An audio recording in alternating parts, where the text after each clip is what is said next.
Hey, this your boy Ray Turner, man. Y'all go out like Bay Famous TV. Made Famous TV.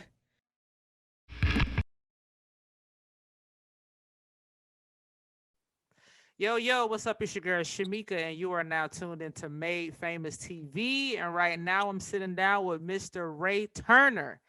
How's it going with you, man? Okay, how you doing? I'm pretty good, hanging in there. So, a gospel artist, you are. I'm excited about interviewing a gospel artist. I haven't had the opportunity to do that, so I got so much I'm curious about. But so you're from, for starters, you're from Hattiesburg, Mississippi. Yes, ma'am. Is that where you currently live? Yes, ma'am. Oh, okay, okay. So how long have you been doing music? I started doing music when I was young, but once Mhm. I got old, I had stopped and got involved with football, and then I picked it back up like in 2017. Okay, So music been in my life, so my whole life. So that's all I really know. gotcha. Have you has it always been gospel? Yeah, because I grew up in the church, so Okay. my uncle is a pastor, so you know how that go.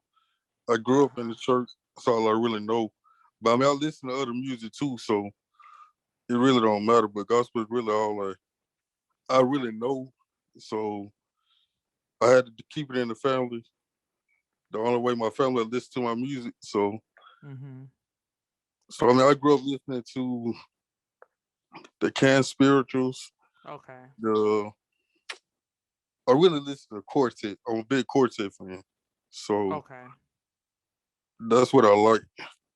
Gotcha, gotcha. So what made you, because you said music has always been a part of your life, but then you kind of put it down a little bit and you were focused on football, then you got Yeah. back into music. Like what made you decide to get back into music? Once I graduated from the University of Southern Mississippi, I went to school to be a coach because that's Okay. all I wanted to do was be a coach or either do music. Once Mhm. I could get a coaching job, I was like, I might well do what I love best, some music. So that's when I got back in doing the music. Okay. So did you even when you were doing it the first time, did you aspire at that time to be a big gospel star, or was it just more hobby like? It was just, it was just pretty much like a hobby, like because I love music and I Hmm. played. Actually, I played the when I was young. I played the keyboard, Okay. so Okay. that's what I was doing. So I had already had the passion for it, and I always wanted to do something dealing with music. I always wanted to be in the background, like Hmm. produce and do all that kind of stuff. Okay. Okay, so that I think that answers the question, but I'll let you clarify for me because I'm hearing like Ray Dub Productions when the beats Yeah. are coming Okay. on So this music, and then I'm hearing a lot of okay. it sound like a lot of keys in there. So talk about that. Okay. So Ray Dub Production. How I came up with the name Ray Dub Production is some of my cousins and friends. They Hmm. used to have this saying, "My chair on dubs." I don't know where they came. I don't know how they got their name. So that was like Ray Dub. Your So that's why. chair is on dubs. Yeah, like they try to think my chair had Okay. rims. It's an inside joke or something. Gotcha. So they call me Ray Dub. So when I was coming up with like my own name and stuff, that was like, man, Ray Dub Productions. So Yeah. that's where the name came from. You definitely have a sound like just hearing that those keys or whatever that bop, like Yeah, it really like got me going. and see another thing people don't understand. Like I'm a big DJ Khaled fan too. Okay. So back I used to have this saying every time DJ Khaled say another one, I do it too. Okay. So everybody who know I like DJ Khaled. And I can kind of, when you say that, I can see some parallels now because in your record this morning, which we talked offline before we Yeah, started, I was bopping to that, right? So but right. on that track and then the Holy Ghost track, you have features on there. So just like, we know DJ Khaled, he'll get a bunch of people to feature on the record and whatever it takes to make a record come together. and I definitely see that. I definitely hear that in your music, man. You got some hot stuff because it sounds like gospel, but it's a bop. Yeah. You So know. like when I do music, like I listen to like Mhm. whatever artist put out, and I Mhm. see like, well, if they like that, I can do it like this. I can add that to it. Mhm. It'll be gospel, but it'll still have that young folk style, Mhm. pretty much all age style to it. It ain't no hardcore kind of stuff. It's just Mhm. like real vibey, like Yeah. so. That's pretty much how I do my music. I Right. try to Right. put it all together for everybody to listen to. Mhm. Yeah. Yeah. Yeah. And yeah, I definitely think you'll grab some ears. I was thinking about the Kirk Franklin record back in the day, Stomp. Oh yeah, And I yeah, yeah. remember that was like it didn't matter what age you were, people were listening to it and jamming it like it was any other record that was Oh yeah, out. it Like was. it didn't matter that it was, you know what I'm saying, that it was a gospel record. People didn't turn it off just because it was gospel. So, Yeah. um, And see, that's just like when Snoop Dogg did his gospel album. mm-hmm, A lot of folks know how Snoop Dogg is. They really mm-hmm, weren't expecting him to do a gospel album. So mm-hmm. when you listen to his gospel album, most of his songs like that too. Okay, So like he got a song he did with the Clark sisters.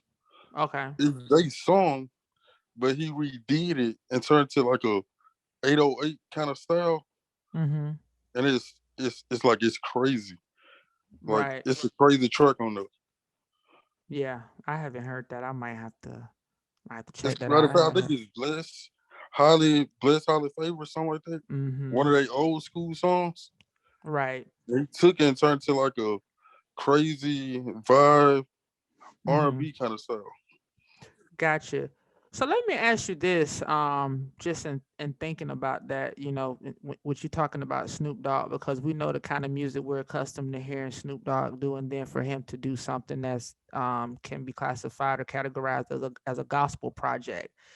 Um, on in the gospel genre, how do those who are in that genre take, or how do they receive or perceive people who try to come into that genre? Like if you know someone who usually makes this kind of music and you're like, oh, okay, I know you over there. Now you're trying to come over here. Is it accepted? See his thing with me, like with me, when I first started doing music, I wanted to do something that was never done. Like Mm-hmm. you normally don't see rappers on gospel tracks. Mm-hmm. Like you didn't really see that back then. You started seeing it like a couple years, like in the early '90s when Karen Clark had Mm-hmm. Missy Elliott on the track. Mm-hmm. See, Right. like, you can do it, but it's gonna be like a bad vibe when the gospel world will be like, man, they got a rapper that's in a secular world on Mm-hmm. the track. That's not right. And Okay. see, like when I started doing my album, my thing was I didn't care what they was doing. I feel like anybody can have a shot. They can do whatever they want to do. So I'm gonna get them a chance to be on my album. Right. So with my album, the first song I did this morning, I knew what I wanted. I Mm-hmm. reached out to people from I really I reached out to everybody I knew. And that was Mm-hmm. like, man, that was like I never wanted to get on the I always wanted to get on the gospel album, so they jumped on it. Right. And everybody that's on my songs, they from Mississippi, except for one. Okay. Everybody from Mississippi.